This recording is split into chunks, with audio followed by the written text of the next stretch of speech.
Rahman, gimana kabarnya? Alhamdulillah baik. Alhamdulillah. Segala puji hanya milik Allah Subhanahu wa taala, Tuhan semesta alam, Rabb kita. Rabb Maha Pengasih lagi Maha Penyayang. Saya pernah membayangkan suatu saat saya pernah membayangkan bagaimana kalau satu hari saja Allah cabut nikmat udara. Seperti di India, bagaimana kita tahu kasus COVID yang mayat-mayatnya dibakar, akhirnya udara kotor. Allah cabut kenikmatan udara segar. Kita bayangkan bagaimana. Lalu saya bayangkan lagi, bagaimana kalau dalam satu hari Allah cabut nikmat mata, entah sakit mata, entah kelilipan, pasti sulit. Maka dari itu, semua yang Allah berikan kepada kita wajib kita syukuri. Syukur itu didefinisikan menjadi dua kata para ulama. Yang pertama dengan qaul, dengan ucapan. Yang kedua dengan tindakan, dengan perbuatan. Yang pertama dengan qaul, kita mengucap alhamdulillahirabbil alamin. Tandanya kita bersyukur kepada Allah Subhanahu wa taala. Lantas apakah itu cukup? Tidak. Ada kedua, yaitu tindakan. Bagaimana tindakan kita? Bagaimana perilaku kita yang menunjukkan bahwasanya kita bersyukur kepada Allah Subhanahu wa taala. Tangan yang Allah berikan pergunakan untuk hal-hal yang baik. Kaki yang Allah berikan pergunakan untuk melangkah ke tempat yang baik. Lisan yang Allah berikan gunakan untuk mengatakan hal-hal yang baik. Telinga, mata, seluruhnya kita pergunakan untuk hal-hal yang baik. Itulah tanda kita bersyukur kepada Allah Subhanahu wa taala. Yang kedua, salawat beserta salam lalu kita hanturkan kepada sosok manusia yang pernah berjalan di muka bumi ini, Pak. Dia adalah pemimpin kita, wajib bagi kita mengidolakannya, mencintai dia. Ajarkan kepada sanak keluarga kita, anak cucu kita, satu orang di muka bumi yang harus benar-benar dicintai itu adalah dia, yaitu Nabi kita Nabi Muhammad sallallahu alaihi wasallam. Bayangkan saja, kalau bukan karena Rasulullah, tak bisa kita ketemu subuh ini, Pak. Kalau bukan karena Rasulullah, tak ada Masjid Miftah Huda ini. Kalau bukan karena Rasulullah, tak bisa kita saling tatap muka. Karena kata Allah Subhanahu wa taala di hadis qudsi, laulaka ya Muhammad. Ini Allah yang bercakap, Pak. Ini Allah yang ngomong. Laulaka ya Muhammad ma khuliqil alam, kata Allah. Muhammad, kalau bukan karena engkau nih, kalau bukan karena dirimu yang Muhammad, kata Allah, tidak akan ada muka bumi dan seisinya, kata Allah Subhanahu wa taala. Bayangkan saja. Maka bersyukur kita menjadi umat Muhammad, yang mana kata Rasulullah, saudara-saudaraku ialah mereka yang tidak pernah memandangku, yang tidak pernah duduk bersamaku namun mencintaiku. Semoga kita yang di sini termasuk orang-orang yang disabdakan oleh Rasulullah SAW. Amin. Bapak-bapak, ibu-ibu, teman-teman yang insyaallah dirahmati oleh Allah Subhanahu wa taala. Allah Subhanahu wa taala pernah berfirman di dalam Al-Qur'an yang berbunyi bismillahirrahmanirrahim, qul ya ibadi alladzina asrafu ala anfusihim la taqnatu min rahmatillah innallaha ghafurur dzunubi jami'a, kata Allah Subhanahu wa taala. Ayat ini sangat memotivasi diri saya sendiri, khususnya diri saya sendiri. Ayat ini selalu saya menjadikan motivasi ketika saya menghadapi masalah, ketika saya banyak dosa, ketika saya melakukan suatu kezaliman. Ayat ini mengingatkan saya. Apa kata Allah Subhanahu wa taala? Qul, katakanlah, kata Allah. Ya ibadi, kata Allah. Allah tak panggil hamba-hambanya yang pendosa. Allah tahu kita dosa. Allah tahu kita berbuat zina. Allah tahu kita melakukan dosa besar. Tapi Allah tak panggil wahai pendosa, tidak. Allah pun tak panggil wahai pemabuk, wahai pemakan riba, wahai penzolim, wahai seluruhnya. Allah tak panggil dengan kalimat-kalimat yang kasar. Tapi Allah katakan ya ibadi. Ini adalah panggilan yang sangat dari Allah untuk pada hamba-hambanya. Beda kalau Allah manggil ya Hanan, ya Muhammad, itu kasar kata para ulama. Tapi kalau Allah panggil ya ibadi, wahai hambaku, kata Allah, alladzi asrafa ala anfusihim, yang telah melampaui batas, yang menzalimi diri sendiri, yang menyakiti diri sendiri, berbuat dosa, dosanya sudah tak terhitung, membunuh, berzina, segala macam sudah dilakukan. Apakah Allah mengusir kita karena lantas kita berbuat dosa? Tidak. Allah kasih pesan di terakhirnya, la taqnatu min rahmatillah. Ini yang membuat saya termotivasi, kata menurut saya ayat ini yang terakhir Allah sebutkan. Ayat ini yang membuat diri saya termotivasi. Kata Allah, la taqnatu rahmatillah. Jangan sesekali berputus dari rahmat Allah. Maksudnya apa?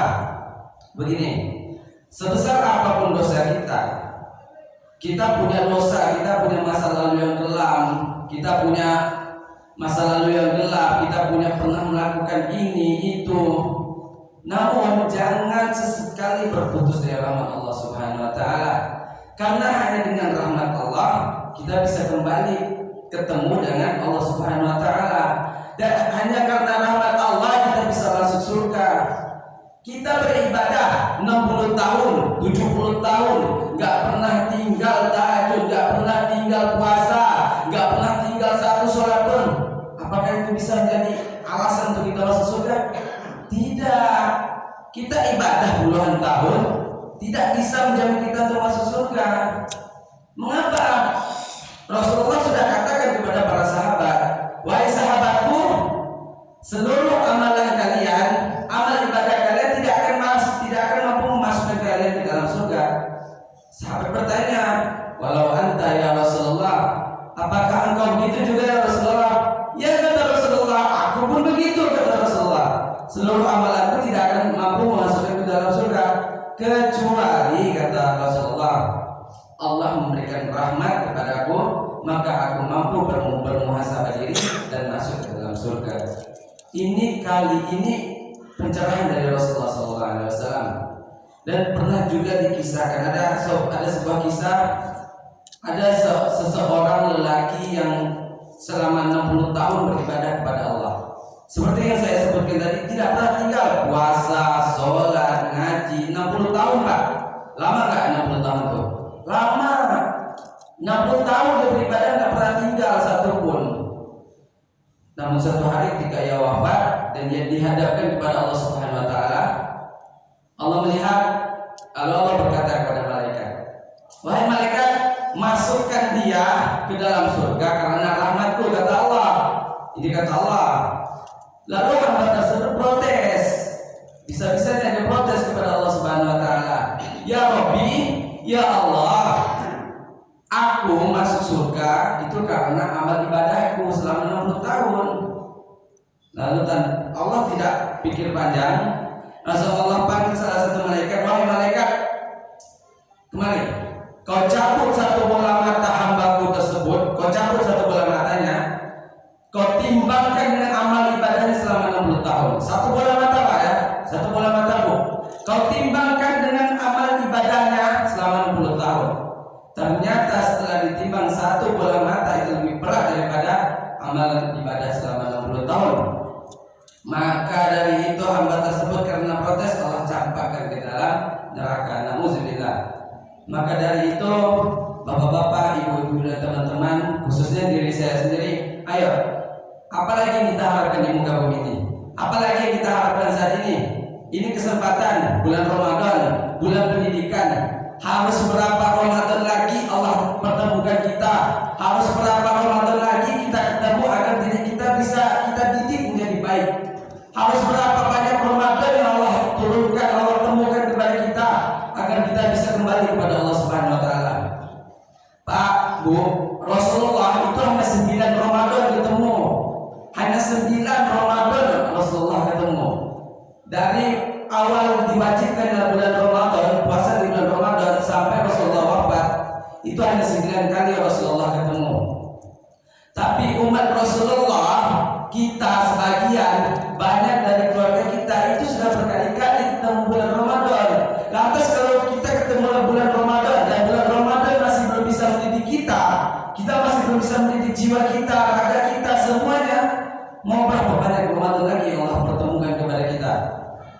Kita tidak tahu apakah mungkin bulan Ramadan yang akan datang kita akan ketemu. Maka mendekat ini sebulan yang terakhir, Pak. Ini dekat lagi kita sudah akan berpisah dengan Ramadan. Belum tentu ada kepastian kita ketemu dengan bulan Ramadan selanjutnya. Maka ayo pelan-pelan, step by step, perlahan-perlahan kita kembali kepada Allah. Tidak harus semua, tidak harus langsung 180 derajat berubah, tidak, pelan-pelan. Dari melakukan sunnah Rasulullah, dari melakukan hal-hal kecil yang dicintai Allah Subhanahu wa taala, sekiranya masih belum bisa melakukannya pelan-pelan. Allah tak melihat hasil, Allah melihat usaha. Percuma hasilnya 100% tapi usahanya kalau curang, Allah tak suka. Allah lihat usaha kita. Ada nggak usaha kita untuk dekat kepada Allah? Ada nggak? Kalau nggak ada, percuma. Makanya dari itu Allah lihat usaha kita. Mau nggak kita dekat kepada Allah Subhanahu wa taala? Kalau mau, Allah akan kasih kemudahan. Maka dari itu agama Islam mempermudah. Mastata'tum, kata Rasulullah, semampu kalian untuk beribadah, bukan semau kalian, semampu, semaksimal mungkin, semampu jiwa fisik raga kita, semampu kita, bukan semau kita. Itu agama Islam mengajarkan kepada kita.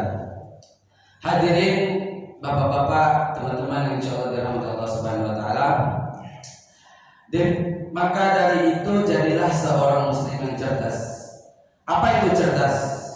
Kalau kita lihat dari saat ini, cerdas itu bukan orang yang memiliki IQ 200, bukan yang memiliki punya pangkat tinggi, memiliki titel yang banyak, bukan itu cerdas. Cerdas menurut Rasulullah SAW, ini menurut Rasulullah, Pak. Definisi cerdas menurut Rasulullah SAW, al-kaisu. Kalau bahasa Arabnya al-kaisu, cerdas. Orang cerdas itu kata Rasulullah, mandana nafsahu wa amila lima ba'dal maut. Apa orang cerdas itu? Al-kaisu, orang yang cerdas itu kata Rasulullah, mandana nafsahu wa amila lima ba'dal maut. Seseorang yang mampu mengoreksi diri sendiri, bermuhasabah, mengkoreksi diri sendiri, sadar diri, wa amila lima ba'dal maut, dan beramal, menyiapkan bekal untuk kehidupan setelah kematian. Itu kata Rasulullah, orang cerdas itu yang setiap hari mampu melihat diri, mengoreksi diri, bermuhasabah. Sudah baikkah kita? Sudahkah kita hari ini melakukan hal-hal baik? Sudah baikkah kita di mata Allah? Jangan hanya mau baik di mata manusia, percuma baik di mata manusia tapi buruk di mata Allah Subhanahu wa taala. Yang kita pentingkan itu baik di mata Allah.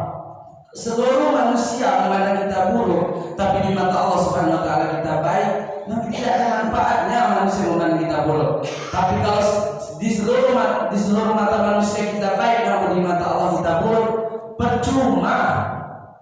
Maka dari itu berkualitas menjadi seorang muslim yang cerdas karena Allah, berkualitas karena Allah, bukan berkualitas karena manusia. Lalu apa itu orang bodoh? Mohon maaf ya.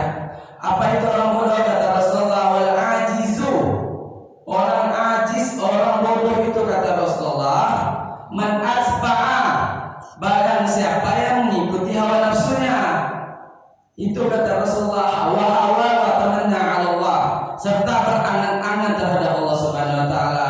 Hanya berpikir, berangan-angan, berhayal, wah aku bisa begini, aku bisa masuk surga begini-gini, tapi usaha tidak. Itu kata Rasulullah, orang yang dungu atau orang yang bodoh, yang selalu mengikuti hawa nafsu, terus-terusan mengikuti hawa nafsu. Semua hawa nafsunya dia turutkan, tidak akan ada habisnya. Itulah kata Rasulullah, orang yang bodoh.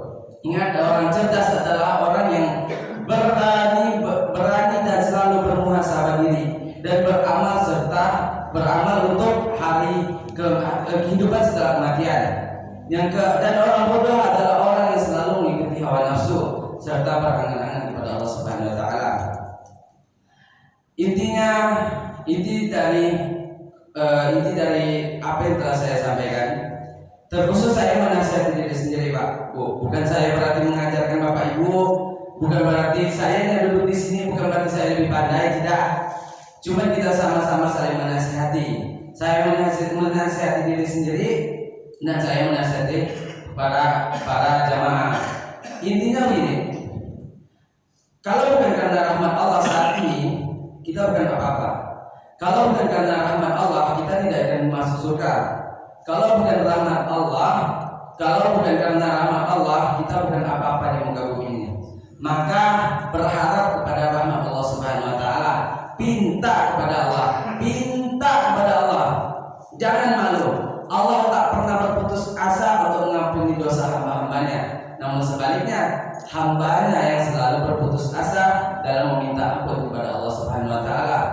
Dan Allah tak pernah bilang di dalam hadis qudsi, di dalam hadis Rasulullah, di dalam Al-Qur'an, Allah bilang, Allah tak pernah bilang, sudah cukup aku mengampuni dosamu, kali ini tidak akan dimaafkan, tidak ada kata maaf untukmu. Tidak ada di dalam Al-Qur'an, hadis qudsi tidak ada kata-kata seperti itu. Yang ada, Allah selalu mengampuni seluruh dosa. Meski hari ini kita bertobat, besok kita dosa, balik lagi kepada Allah. Itu yang Allah mau. Kenapa kita ditimpa musibah? Kenapa kita ada masalah? Karena Allah berpingin kita kembali kepada Allah, bukan kembali kepada manusia. Kenapa Allah mengambil orang yang kita cintai? Karena Allah lebih dicintai daripada manusia. Kenapa Allah memberikan kita musibah berharta? Karena Allah ingin mengingatkan kita, semua itu dari Allah, bukan dari usaha kita. Pokok Allah hanya Allah. Tetapkan di dalam hati kita bahwasanya rahmat Allah itu begitu besar. Rahmat Allah, ampun dan cinta Allah begitu besar. Kita bukan apa-apa jika bukan karena Allah Subhanahu wa taala. Maka dari itu, ayo saya mengajak pribadi diri, pelan-pelan sebentar lagi kita akan berpisah dengan bulan Ramadan. Maka kalau sebisa mungkin 28 hari 7 hari yang akan datang ini perbanyak amal. Apalagi kalau bisa sampai kita ketemu dengan malam Lailatul Qadar, yang mana kita semua sudah tahu keistimewaan bulan malam Lailatul Qadar. Ayo 7 hari 8 hari kita didik diri kita sebaik mungkin, semaksimal mungkin. Karena kalau bukan saat ini, mau kapan lagi? Kita nggak tahu umur kita sampai kapan. Mungkin nanti saya keluar dari masjid ini baru menjam langkah, Allah masuk jam, kita tidak tahu. Maka dari itu, ayo pelan-pelan beramal kepada Allah Subhanahu wa taala, dekatkan diri kita kepada Allah Subhanahu wa taala. Ingat selalu bahwasanya rahmat Allah itu begitu besar, cinta Allah begitu besar kepada hamba-hambanya. Mungkin cukup insyaallah yang mampu saya sampaikan subuh ini. Yang sekiranya kalau bermanfaat silahkan diambil. Kalau jika ada kata-kata yang salah tolong dimaafkan. Ada peribahasa, jika ada satu lautan pun yang berombak, namun ombaknya menjadi perhiasan. Tidak ada satu solim pun yang tidak botak, namun botaknya menjadi kekuatan. Dan tidak ada satu insan pun, satu manusia pun yang tidak memiliki salah, namun salahnya dapat dimaafkan. Maka dari itu saya mohon maaf jika ada kata-kata yang salah, jika menyinggung hati para jamaah. Saya mohon maaf karena saya pun masih dalam tahap pembelajaran, masih dalam perbaikan. Jangan segan-segan untuk menasihati.